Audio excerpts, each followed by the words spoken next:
they were in full rebellion. They said, "We are sick and tired of eating this manna.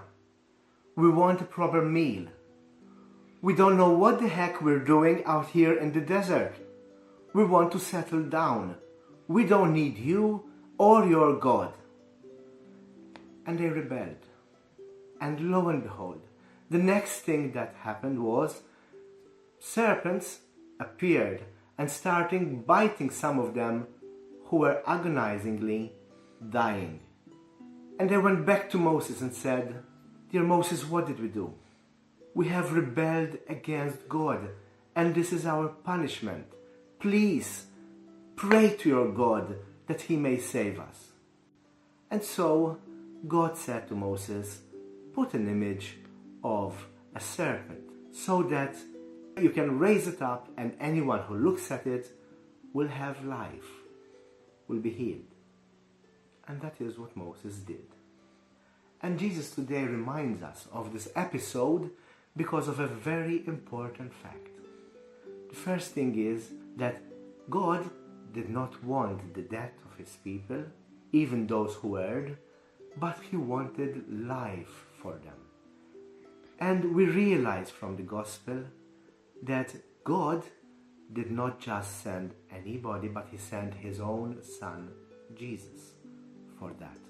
He showed his love, his commitment towards us, his beloved creatures, by sending Jesus to be the one who is, like that serpent, raised in front of the people, in front of us, and he is there because he is able to save us. And it only takes us the will and the effort to turn to him and look at him and ask that we shall be saved. And he says, "You will be."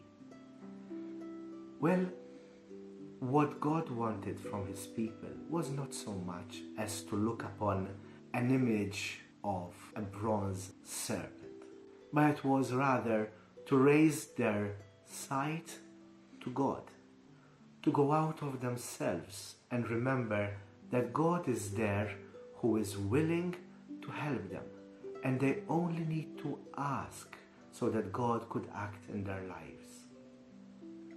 What has changed in all these thousands of years? Nothing. Nothing.